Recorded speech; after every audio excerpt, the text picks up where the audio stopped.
Torcedor vascaíno, ontem contra a equipe do Internacional em um São Januário lotado para mais de 20 mil torcedores, o Vasco não conseguiu conquistar a vitória. A situação de fato ficou complicada.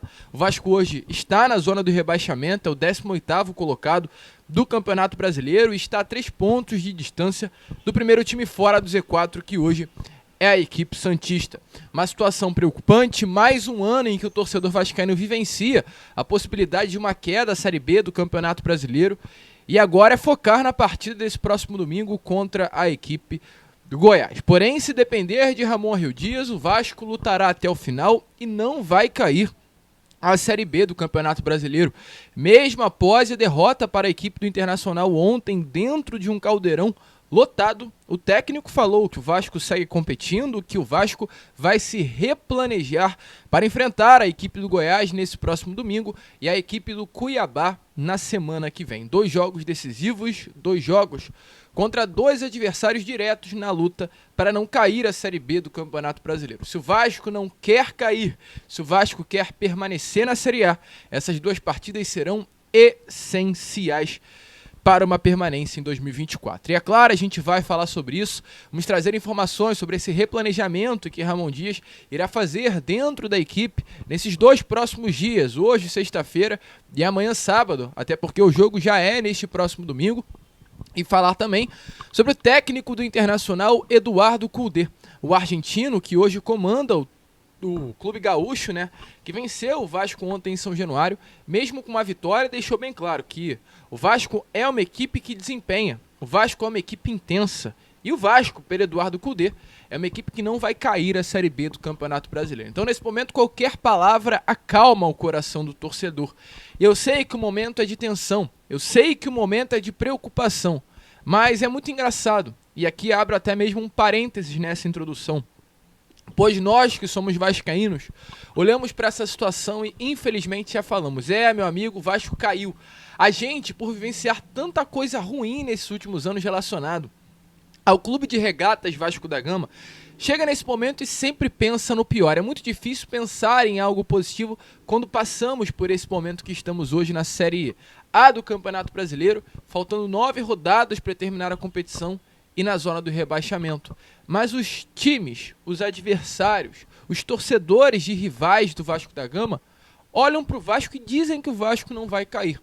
E a gente vai falar sobre isso também neste Fala Gigante. Mesmo num momento tão ruim, a grande maioria ainda diz que Vasco não vai barrar, que Vasco fica, que o Vasco desempenha, que o Vasco não tem um futebol de Série B do Campeonato Brasileiro. É esperar que nessas 9 rodadas que restam, o Vasco jogue uma bola de Série A e fique na primeira divisão. Mas antes de começar esse vídeo, torcedor, antes de deixar aí todos vocês muito bem informados sobre o nosso Cruz Maltino, como sempre fazemos aqui no nosso canal, quero dar as boas-vindas a todos que estão chegando aqui pela primeira vez. Para quem ainda não me conhece, eu sou o Lucas e você está no canal do Gigante Vasco, o canal do torcedor vascaíno. Eu sei que o momento é difícil, eu sei que o momento é complicado, é preocupante, é chato, mas estamos aqui para falar sobre o nosso Gigante da Colina e contamos muito com a sua ajuda. Então você que está aí do outro lado e ainda não é um inscrito no nosso canal, vem agora aqui embaixo e já se inscreva no canal do Gigante Vasco. Além disso, deixa aí também o seu like, o seu joinha, o seu gostei, que é completamente fundamental para o crescimento e a divulgação do nosso conteúdo. Além disso, também deixa aí nos comentários se você ainda acredita numa permanência do Vasco da Gama na primeira divisão do Campeonato Brasileiro. Contamos muito com a sua ajuda, com o seu apoio, para fazer com que o canal do Gigante chegue a cada vez mais pessoas aqui dentro da plataforma. Tranquilo, rapaziada? Mas vambora, né? Vambora, sem muita enrolação, falar logo de Vasco, pois como trouxemos, de fato um Fala Gigante muito movimentado. Um segundo vídeo de sexta-feira que chega bastante agitado à sua casa, ao seu smartphone, ao seu celular. Eu quero começar aqui primeiramente falando sobre o que aconteceu ontem, né? Ontem foi finalizada essa 29ª rodada de Campeonato Brasileiro. O Vasco ontem, infelizmente, entrou em campo contra a forte e boa equipe do Internacional e acabou sendo derrotado pelo placar de 2-1. Primeiro gol, marcado pelo atacante Maurício, aliás, pelo meia Maurício, aos 20 minutos da primeira etapa. E o segundo gol foi marcado também pelo Inter aos 14 minutos do segundo tempo, pelo atacante Valência. O Vasco descontou aos 39 minutos também da segunda etapa, com Alex Teixeira, um golaço de cabeça em uma boa jogada realizada pelo Eric Marcos na ponta esquerda do campo, e um belo cruzamento na cabeça do camisa 7, o Cruz Maltino. O Vasco terminou a partida com 17 finalizações, ou aliás, 15 finalizações ao gol do Inter, enquanto o Internacional apenas 9 finalizações ao gol do Vasco da Gama. O Vasco também terminou esse jogo com mais posse, 53% de posse de bola, enquanto o Internacional com apenas 47%. Os números mostram um jogo. Enquanto quem assistiu de fato a partida vê-se que os números mentem, os números enganam. O Inter foi muito superior à equipe do Vasco da Gama ontem dentro de São Januário.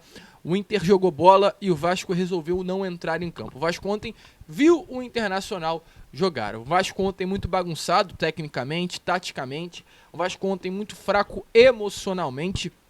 Não entendi o que aconteceu com a equipe vascaína ontem, uma equipe que é marcada, né, por uma solidez emocional, um Vasco que não se abalava emocionalmente, principalmente nas primeiras partidas de Ramon Rio Dias. A gente viu um Vasco e Grêmio sem público, o Vasco conseguindo vencer com aquele gol do Veguete, lutando até o final. A gente viu um Vasco e Fortaleza, onde o Vasco venceu pelo placar de 1-0, uma equipe forte também, emocionalmente. A gente viu um Vasco e Fluminense, onde o Vasco fez 1-0, tomou o empate, fez o 2-1, tomou novamente o empate, mas por estar tão forte emocionalmente, conseguiu fazer o 4-2. A gente viu um Vasco que venceu o Coritiba por 5-1. Então a gente viu uma equipe muito forte emocionalmente nessas últimas rodadas de Campeonato Brasileiro. E ontem nós nos assustamos, porque ontem, diferente do que estávamos acostumados a ver, nós vimos um Vasco completamente fraco emocionalmente. Ontem o Vasco foi uma equipe fraca emocionalmente. Ontem o Vasco perdeu sim taticamente, ontem o Vasco foi inferior sim tecnicamente à equipe do Internacional, porém o que mais surpreendeu a essa equipe do Vasco foi o fator emocional. A bola queimava no pé dos atletas em São Januário. Não sei se é pelo fato de ter mais de 20 mil torcedores dentro do Caldeirão, o tal do território hostil ontem fez-se contra o Vasco da Gama, não sei se foi por isso, mas ontem a bola queimou no pé dos atletas. Ontem o zagueiro Léo estava completamente abalado emocionalmente e vai ser um assunto que eu deixarei para o Boa Noite Gigante. Não entendi o que aconteceu com o zagueiro Léo, o que aconteceu com o atleta que até o meio do ano, até o meio da temporada, era o capitão do elenco do Vasco. O que aconteceu com Paulinho Paula, um atleta que é tão vascaíno e ontem emocionalmente ficou abalado, foi expulso, perdeu a cabeça. Então fica-se a dúvida, ficam esses questionamentos, uma equipe tão forte que vai se definhando nesse final de Campeonato Brasileiro, e isso é um fator que, é claro, preocupa o torcedor vascaíno. E com essa derrota que não poderia acontecer ontem a derrota era inegociável, o Vasco permanece na zona de rebaixamento do Brasileirão. E eu vou chegar aqui um pouco ao lado e a tabela vai aparecer na imagem a vocês. O Vasco hoje é o 18º colocado, tem os seus 30 pontos. Abaixo de Vasco tem Coritiba e América Mineiro, que para mim já estão rebaixados à segunda divisão, com 20 e 19. Acima do Vasco tem o Goiás com 31, próximo adversário do Vasco, é um adversário, um confronto direto, né? É mais um jogo de 6 pontos do Vasco da Gama. E acima do Vasco da Gama tem a equipe do Santos com 33 pontos. Jogo decisivo, jogo importante, jogo quente esse jogo do próximo domingo, pois como vocês podem ver, o Vasco enfrentará um adversário direto. Caso o Vasco perca para o Goiás, a situação ficará muito complicada para o Vasco da Gama. E qual é o lado importante, se a gente pode pensar em um lado importante dessa próxima rodada? Teoricamente, o Vasco não enfrentará um adversário forte. O Goiás não é uma equipe forte. A possibilidade real, visto o desempenho, é do Vasco vencer o Goiás na Serrinha. O problema é o fator emocional que a gente vem tocando nesse ponto. Mas ao olhar a tabela do Campeonato Brasileiro, os adversários diretos do Vasco terão jogos muito difíceis. E essa é a chance do Vasco se reaproximar na tabela da parte de cima. Bahia, que é um adversário direto, está hoje na 15ª colocação do Campeonato Brasileiro, enfrentará o Palmeiras no Allianz Parque. Santos terá um clássico contra o Corinthians na Neoquímica Arena.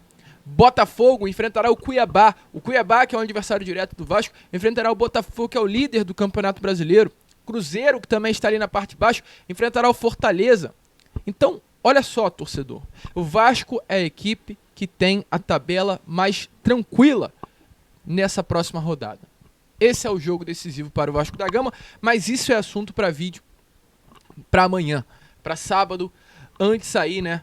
No caso desse início da 29ª rodada, 30ª rodada de Campeonato Brasileiro. Pois temos que falar ainda sobre ontem. Ontem foi uma rodada quente. Ontem foi uma rodada decisiva e ontem o Santos venceu. E só abrindo um parênteses antes da gente prosseguir para falar, né, sobre Ramon, sobre Kudê. Ontem o Santos venceu pelo placar de 2-1. O Santos abriu o placar aos 3 minutos do jogo e o Coritiba empatou o jogo aos 10 minutos numa penalidade máxima. Um gol marcado pelo atacante Robson, um bom atacante, inclusive esse garoto do Coritiba. Esse garoto não, né? Esse jogador já experiente do Coxa Branca. Uma penalidade máxima que pra mim é clara, tá aparecendo aí na imagem a vocês. O atacante Limani, o argelino, recebe a bola num pivô, ele faz o pivô, vê o atacante do Coritiba entrando dentro da área e, ao perceber, né, que ele estaria livre, faz o pivô tocando essa bola pro lado. A bola sobraria livre, de fato, dentro da grande área, pro camisa 19 do Coritiba finalizar e muito provavelmente fazer o gol. Era a chance clara de gol do Coritiba. Mas o Dodô, de forma imprudente, sai nesse lance, né, com o braço todo aberto e a bola bate no braço do Dodô e tira totais condições do camisa 19 do Coritiba finalizar e fazer o gol. O árbitro Wagner do Nascimento Magalhães marca a penalidade máxima. Para mim, penalidade máxima clara. Porém, o que acontece, torcedor vascaíno? Há uma discussão no VAR. Wagner do Nascimento Magalhães tenta permanecer com a penalidade máxima, enquanto os árbitros auxiliares, os árbitros que estavam dentro ali, né, da cabine do VAR, tentam falar ao Wagner do Nascimento Magalhães que não há pênalti, pois o Dodô estaria com um movimento natural do braço. A penalidade máxima foi marcada. No final do primeiro tempo, o Coritiba teve um atleta expulso de uma forma até imprudente. Não era para o atleta do Coritiba ter sido expulso. O Coritiba jogou toda a segunda etapa com -1 e o Santos conseguiu fazer o gol na base da pressão. Com +1 dentro da Vila Belmiro, o normal disso acontecer. Ou seja, o Santos ontem, novamente, conseguiu de certa forma ser favorecido, jogando com 1 a mais. E aí, torcedor, vocês viram esse lance? Acredito que vocês, com um pensamento semelhante ao meu, é penalidade máxima clara. Não tem porquê. Mas lembra que a gente vem falando tanto com vocês de Santos, CBF, o Brasileirão Rei, em homenagem ao maior ídolo da história do Santos, que se foi no ano passado. Então o Brasileirão em homenagem ao maior ídolo da história do Santos seria muito estranho, muito feio o Santos cair nesse Brasileirão. A gente vem comentando isso com vocês. E aí a CBF nessa tarde de hoje, depois de tantos erros, muitos erros, que o Vasco sofreu inclusive, vamos falar em comparação com o Vasco, tantos erros que o Vasco sofreu, eu não vi isso ser feito pela CBF. Mas a CBF fez. A CBF, após a partida de ontem, hoje, emitiu um comunicado afirmando que o árbitro Wagner do Nascimento Magalhães errou ao marcar o pênalti para o Coritiba. Então, torcedor vascaíno, hoje a CBF emitiu um comunicado dizendo que foi um erro a penalidade máxima marcada contra o Santos ontem. Eu não vi erro. Eu, Lucas, não vi erro. A CBF viu. E a pergunta que fica é: que erro? Por que contra o Santos? Por que quando a mesma CBF errou a favor do Santos, não houve comunicado também para outros clubes? O que é isso? Domingo tem clássico. É para que o árbitro entre em campo domingo pressionado a favorecer o Santos? Por que não houve comunicado lá no primeiro turno? Por que não houve comunicado no primeiro turno quando mesmo o Santos foi favorecido dentro de São Januário e o Vasco foi prejudicado com aquela não penalidade máxima em cima do Pedro Raul? Ficam-se as dúvidas, né, CBF? É Brasileirão Rei, né? O Santos não pode cair. Então são situações muito complexas que o torcedor vascaíno vem vivendo. Além de uma luta contra o rebaixamento, a gente tem que se atentar também aos nossos adversários. Mas olha, torcedor, mesmo diante de tudo isso, Ramon Dias segue acreditando que o Vasco da Gama não vai cair, não vai abarrar. E agora, como a gente trouxe, é se replanejar, porque domingo tem decisão contra o Goiás na Serrinha. E o técnico argentino falou sobre essa partida importantíssima nesse próximo domingo, depois de amanhã, para o Vasco da Gama. Todos estamos nerviosos porque no se ganó y también creo que la cosa más importante es tener tranquilidad.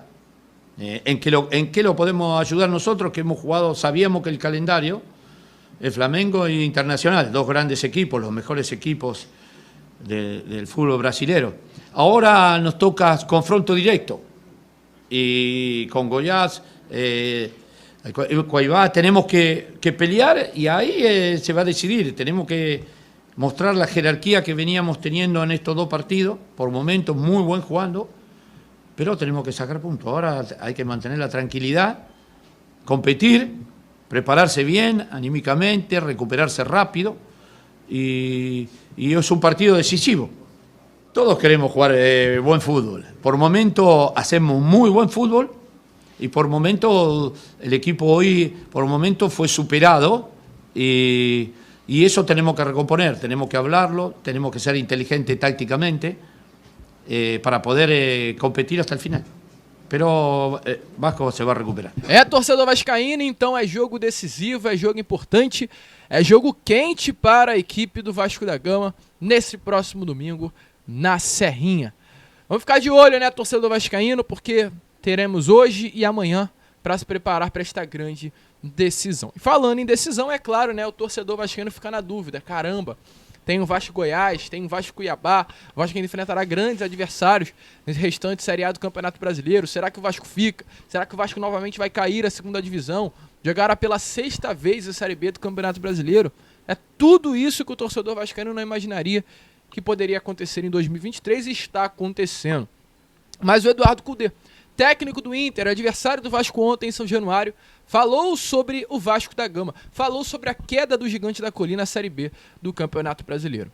E assim como o Tite, lá na semana passada, após o Clássico dos Milhões, nesse último domingo, elogiou a equipe do Vasco, elogiou o trabalho de Ramon Dias, elogiou o atacante Pablo Verrete, ontem foi a vez de Eduardo Cudê elogiar também o Vasco da Gama. E é estranho, né? É engraçado, pois nós, como torcedores vascaínos, a gente olha pro Vasco e fala, caraca, vai dar ruim, caramba, o Vasco da Gama vai cair para a segunda divisão do Campeonato Brasileiro. Mas, diferente do que o torcedor vascaíno pensa, os adversários do Vasco olham para essa equipe do Vasco e veem o Vasco como um forte candidato à permanência à Série A do Campeonato Brasileiro. Na semana passada o Tite disse assim, ó, o Vasco colocou muita velocidade, muita intensidade. A gente teve um dia a menos de preparação, isso conta muito. Aqueles que entraram bem. Vai ficar um misto de análise e emoção. Ele também rasgou elogios ao Paulo Veguete, né? Disse que o Paulo Veguete ataca como poucos. Então o Tite rasgou elogios à equipe de Ramon Dias. E ontem foi a vez de Cudê.